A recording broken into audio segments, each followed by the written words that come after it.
ನಮಸ್ಕಾರ ಎಲ್ರಿಗೂ. ಸುಧಾಮೂರ್ತಿ ಅಮ್ಮ ಬರೆದಿರುವಂತಹ ಯಶಸ್ವಿ ಪುಸ್ತಕ ಪಠಣ ಸಂಚಿಕೆ 17ಕ್ಕೆ ಎಲ್ರಿಗೂ ಆತ್ಮೀಯ ಸ್ವಾಗತ. ಸುಬ್ಬು ಮುಂಬೈಗೆ ಬಂದಾಗ ಅಚ್ಚರಿ ಕಾದಿತ್ತು. ದಿವಾನ್ರ ಮನೆಯ ಊಟದ ಆಮಂತ್ರಣ. ಅವರ ಮನೆ ಈಗ ಅವನಿಗೆ ಹೊಸದೇನೂ ಆಗಿರಲಿಲ್ಲ.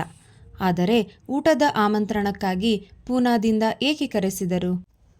ಚಾಣಾಕ್ಷನಾದ ಸುಬ್ಬು ಸಹಿತ ಗಲಿಬಿಲಿಗೊಂಡ. ದಿವಾನ್ಜಿ ತಾವೇ ಎದುರಾಗಿ ಬಂದು ಅವನನ್ನು ಸ್ವಾಗತಿಸಿದರು. ಸುಬ್ಬು, ಪೂನಾದಲ್ಲಿ ಕೆಲಸ ಚೆನ್ನಾಗಿ ನಡೆದಿದೆಯೇ?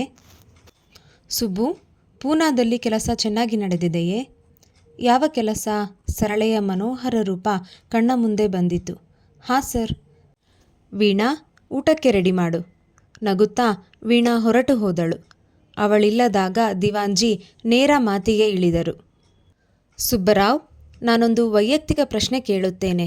ಇದು ಆಜ್ಞೆಯಲ್ಲ, ಇದರಲ್ಲಿ ಒತ್ತಾಯವಿಲ್ಲ. ನನ್ನ ಮಗಳು ವೀಣಾಳನ್ನು ನೋಡಿಲ್ಲವೇ? ನೀನು ಅವಳನ್ನು ಮದುವೆಯಾಗುತ್ತೀಯಾ? ಬಿಡುವುದು ಸುಬ್ಬುವಿನ ಕೆಲಸವಾಗಿತ್ತು. ನಮ್ಮಿಬ್ಬರ ಜಾತಿ ಬೇರೆ, ಭಾಷೆ ಬೇರೆ. ಆದರೂ ನಾನು ಗುಜರಾತಿ ಬ್ರಾಹ್ಮಣ. ನೀನು ವಿಚಾರ ಮಾಡಿ ತಿಳಿಸು. ಸರ್, ತಾವೆಲ್ಲಿ, ನಾನೆಲ್ಲಿ? ಹಣದ ಅಂತಸ್ತಿನ ಅಂತರದಲ್ಲಿ ನನಗೆ ನಂಬಿಕೆ ಇಲ್ಲ. ನಾನೇ ಬಡ ಕುಟುಂಬದಿಂದ ಬಂದಿದ್ದೇನೆ. ವೀಣಾ ನನ್ನ ಏಕಮಾತ್ರ ಮಗಳು. ಈ ಆಸ್ತಿ, ಈ ಹಣ ಎಲ್ಲವೂ ಅವಳದ್ದೇ. ಸರ್, ಇದಕ್ಕೆ ವೀಣಾನ ಅಭಿಪ್ರಾಯ ಏನು? ಅವಳ ಅಭಿಪ್ರಾಯ ಕೇಳಿಯೇ ನಂತರ ನಿನ್ನ ಅಭಿಪ್ರಾಯ ಕೇಳುತ್ತಿದ್ದೇನೆ. ಅಷ್ಟರಲ್ಲಿ ದಿವಾನ್ರಿಗೆ ಲಂಡನ್ನಿನಿಂದ ಫೋನು ಬಂದಿತ್ತು. ಅವರು ಹೊರಟು ಹೋದರು. ಸುಬ್ಬು ಏಕಾಂಗಿಯಾದ. ಯಾವ ನಿರ್ಧಾರವನ್ನು ಅವನು ತೆಗೆದುಕೊಳ್ಳಬೇಕು? ಮನವು ತಕ್ಕಡಿಯಲ್ಲಿ ತೂಗಾಡುತ್ತಿತ್ತು. ಒಂದೆಡೆಯಲ್ಲಿ ಈ ವೈಭವ, ರೂಪಸಿ ವೀಣಾ, ಈ ಅಪಾರವಾದ ಆಸ್ತಿ. ಇನ್ನೊಂದೆಡೆಗೆ ಸರಳ. ಯಾವುದು ಭಾರ? ಸರಳೆ ಸಿಕ್ಕರೆ ಉಳಿದದ್ದೆಲ್ಲ ಶೂನ್ಯ. ಎಂದೂ ತನ್ನ ಜೀವನದಲ್ಲಿ ಗಳಿಸಲಾರದಂಥ ವೈಭವ, ಅಧಿಕಾರ.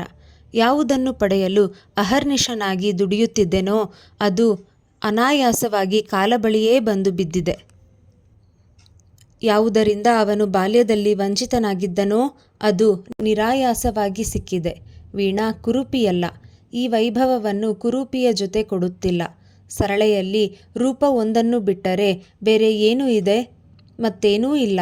ಬಾಲ್ಯದಿಂದಲೂ ಆತ ಬಡತನವನ್ನು ಶಾಪ ಎಂದು ತಿಳಿಯುತ್ತಿದ್ದ. ಸರಳೆಯ ತವರು ಮನೆಯೋ ತನಗಿಂತ ಹೆಚ್ಚಿನ ಬಡತನದ್ದು. ಇಂಥವರ ಅಳಿಯ ಎಂದರೆ ಏನು ಲಾಭ? ಇನ್ನು ಕೆಲವೇ ನಿಮಿಷದಲ್ಲಿ ಜೀವನದ ದಿಕ್ಕು ತಿರುಗಿಸುವಂಥ ನಿರ್ಣಯ ಮಾಡಬೇಕು.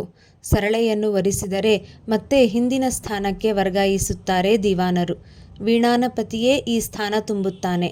ಈ ನಿರ್ಣಯದಲ್ಲಿ ಯಾವುದೇ ತಪ್ಪಾದರೂ ಅದರ ಫಲ ಜನ್ಮವಿಡೀ ಅನುಭವಿಸಬೇಕು. ಒಲವು ಹೆಚ್ಚೋ ಅಥವಾ ಧನವು ಹೆಚ್ಚೋ? ಸುಬ್ಬರಾವ್ ತಕ್ಕಡಿಯ ಪರಡಿಗಳನ್ನು ಮತ್ತೆ ಮತ್ತೆ ನೋಡುತ್ತಿದ್ದ. ಅಷ್ಟರಲ್ಲಿ ದಿವಾನರು ಒಳಗೆ ಬಂದರು. ಸಾರಿ ರಾವ್, ನನಗೆ ಕಾಲ್ ಬಂತು. ನೀವು ವಿಚಾರ ಮಾಡಿ.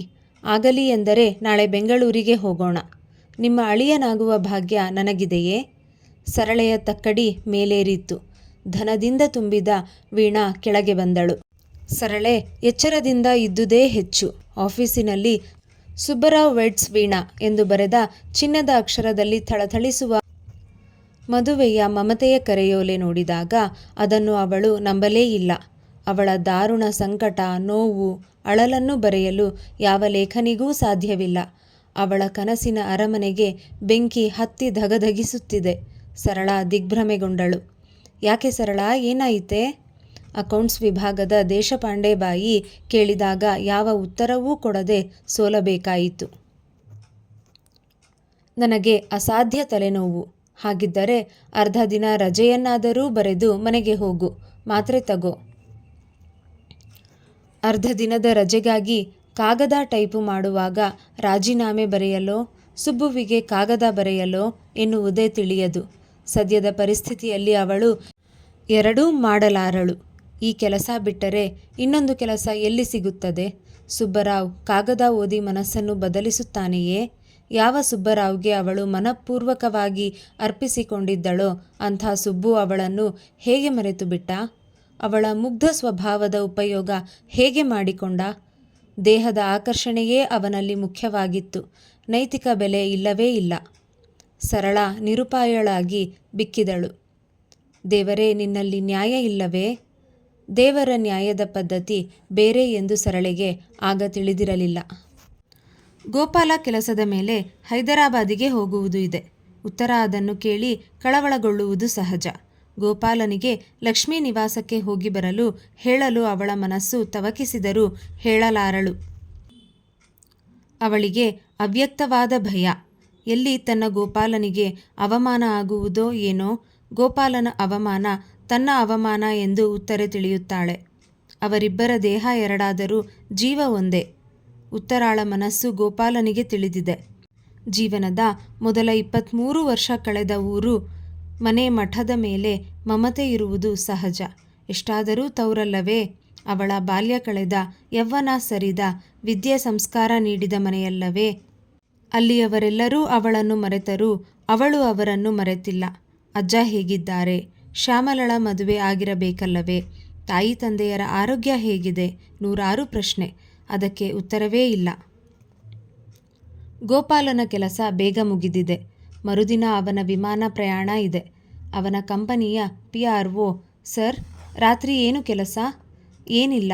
ಹಾಗಿದ್ದರೆ ನಮಗೆ ಡಿನ್ನರ್ ಆಹ್ವಾನ ಇದೆ. ಸರ್, ನೀವು ಬರಲೇಬೇಕು. ಯಾವ ಡಿನ್ನರ್? ಸರ್, ಇಲ್ಲಿ ಪ್ರಸಿದ್ಧ construction ಕಂಪನಿಯವರಾದ Venkateshwara Rao and sons ಅವರದ್ದು. ಉತ್ತರೆಯ ಮನೆಯನ್ನು ನಿರಾಯಾಸವಾಗಿ ನೋಡುವ ಅವಕಾಶ. ನೋಡಿ, ನನಗೆ ಡಿನ್ನರ್ ಗಲಾಟೆ ಸೇರುವುದಿಲ್ಲ. ನೀವು 100 ಜನರಿಗೆ ಪರಿಚಯ ಮಾಡಿಸುವುದಿಲ್ಲ ಅಂದರೆ ಬರುತ್ತೇನೆ. ಆದರೆ ಊಟಕ್ಕ ನಿಲ್ಲಲಾರೆ. ಸುಮ್ಮನೆ ಹೋಗಿ ಬರೋಣ. ಆಗಲಿ ಸರ್. ನೀವು ಹೈದರಾಬಾದಿನ ವಿಶೇಷ ಆಕರ್ಷಣೆ ಚಾರ್ಮಿನಾರ್ ನೋಡುವುದಿಲ್ಲವೇ? ಇದಕ್ಕಿಂತ ವಿಶೇಷವಾದ ಜೀವಂತ ವ್ಯಕ್ತಿ ನನ್ನ ಬಳಿಯಲ್ಲಿದೆ ಎಂದುಕೊಂಡ ಗೋಪಾಲ್. ಕೇವಲ ಕುತೂಹಲದಿಂದ ಗೋಪಾಲ ಲಕ್ಷ್ಮೀ ನಿವಾಸಕ್ಕೆ ಕಾಲಿಟ್ಟ.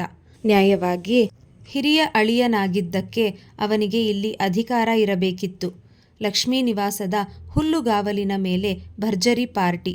ಈ ವೈಭವ ನೋಡಿದಾಗ ಗೋಪಾಲನ ಮನ ಉತ್ತರೆಯನ್ನು ನೆನೆಯುತ್ತಿತ್ತು. ವಾಚಾಳಿಯಾದ PRO ಕಾಶಿನಾಥ, ನೋಡಿ ಸರ್, ವೆಂಕಟೇಶ್ವರ ರಾವಿನ ಮಗ ಮತ್ತು 2ನೇ ಅಳಿಯ ಸೇರಿ ಈಗ ಈ ಕಂಪನಿ ನೋಡಿಕೊಳ್ಳುತ್ತಾರೆ. ಅವರ ಹಿರಿಯ ಅಳಿಯ? ಅದೊಂದು ಸಿನಿಮಾ ಕಥೆಯಂತೆ ಸರ್. ಇವರ ಮಗಳು ಮಹಾಬುದ್ಧಿವಂತೆ. ಕಾಲೇಜಿನಲ್ಲಿ ಯಾರೋ ಬಡವನನ್ನು ಪ್ರೀತಿಸಿ ಹೋದಳಂತೆ. ನನಗೆ ಯಾರೋ ಹೇಳಿದರು. ಗೋಪಾಲ ಖಿನ್ನನಾದ. ಸರ್, ನಿಮಗೆ ಅವರೆಲ್ಲರ ಪರಿಚಯ ಮಾಡಲೇ? ಬೇಡ, ನೀವು ಬೇಕಾದರೆ ಹೋಗಿ. ಹೈದರಾಬಾದಿನಿಂದ ಗೋಪಾಲ ಬಂದಾಗ ರಾತ್ರಿಯಾಗಿತ್ತು. ಉತ್ತರ ಗೋಪಾಲನಿಗಾಗಿ ಊಟಕ್ಕೆ ದಾರಿ ಕಾಯುತ್ತಿದ್ದಳು. ಗೋಪಾಲ ಉತ್ತರೆಯ ಕಡೆಗೆ ನೋಡಿದ. ಅವಳು ಅಸಾಮಾನ್ಯ ಎನಿಸಿದಳು. ಅವಳ ತ್ಯಾಗ, ತನ್ನ ಪ್ರೀತಿಗಾಗಿ ಕೊಟ್ಟ ಬೆಲೆಯನ್ನು ಅವನು ನಿನ್ನೆ ನೋಡಿದ್ದ. ಅದು ಸಾಮಾನ್ಯರು ಮಾಡುವಂಥ ತ್ಯಾಗವಲ್ಲ, ಕೇವಲ ಕೆಲವೇ ಸ್ತ್ರೀಯರು ಮಾಡುವಂಥ ಅಸಾಮಾನ್ಯ ಪ್ರೇಮ. ಈ ಮದುವೆಯಲ್ಲಿ ತಾನೇ ಹೆಚ್ಚು ಲಾಭ ಪಡೆದವನು ಎಂದು ಗೋಪಾಲನಿಗೆ ಅನಿಸಿತು. ಗೋಪಾಲ, ಊಟ ಬೇಡವೇ? ಉತ್ತರ ಮೃದುವಾಗಿ ಅವನ ಬೆನ್ನು ತಟ್ಟಿದಳು. ತಿರುಗಿ ನೋಡಿ ಅವಳ ಕೈ ಹಿಡಿದ. ಅವಳ ಕೈ ಗೆರೆಗಳಿಂದ ಕೂಡಿ ಗಟ್ಟಿಯಾದಂತೆ ಅನಿಸಿತು. ನನ್ನನ್ನು ಮದುವೆಯಾಗಿ ನೀನು ಈ ರೀತಿಯಲ್ಲಿ ಇರಬೇಕಲ್ಲ. ಯಾವ ತರಹ? ಮಧ್ಯಮ ವರ್ಗದ ಜೀವನ.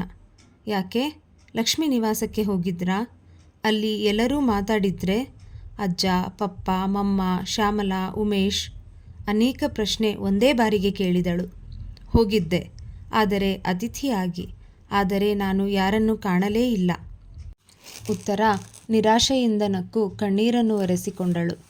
ಕಾಲ ಪ್ರವಾಹದ ಹಿಂದಿನದೆಲ್ಲ ಮರೆತು ಅವಳನ್ನು ಯಾರೂ ಮತ್ತೆ ಕರೆದಿರಲಿಲ್ಲ.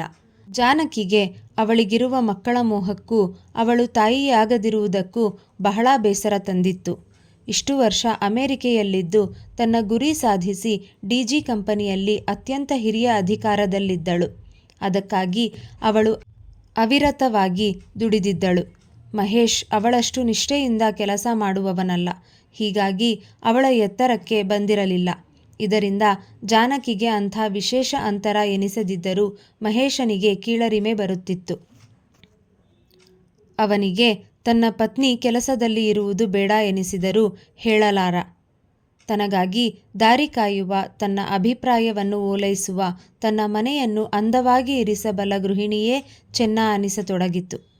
ಅವನಿಗೆ ತಾಯಿಯ ನೆನಪು ಬರುವುದು. ಅವನು ಭಾರತಕ್ಕೆ 4 ಬಾರಿ ಹೋಗಿ ಬಂದಿದ್ದಾನೆ. ಅವರು ಇಲ್ಲಿಗೆ ಬಂದಿಲ್ಲ.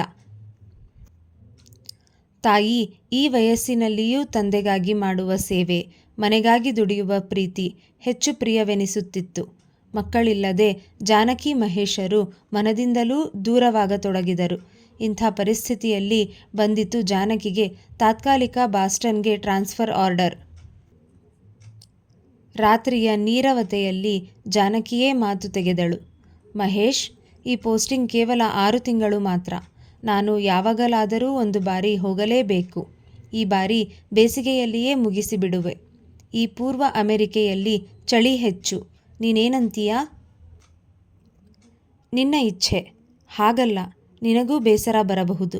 ಆದರೆ ಕೇವಲ 6 ತಿಂಗಳು. ಪ್ರತಿ 15 ದಿನಕ್ಕೆ 2 ದಿನ ಬಂದು ಹೋಗುತ್ತೇನೆ. ಅಂದರೆ ವೀಕೆಂಡ್ ವೈಫ್ ತರಹ. ನಿನಗೆ ಬೇಕಾದರೆ ನಿಮ್ಮ ತಾಯಿ ತಂದೆಯರನ್ನು ಕರೆಸು, ನನ್ನದೇನೂ ಅಭ್ಯಂತರವಿಲ್ಲ. ಕಹಿಮನದ ಸುಶೀಲಾಬಾಯಿ ಬರುವರೇ? ಬೇಡ, ನಿನ್ನಿಷ್ಟ.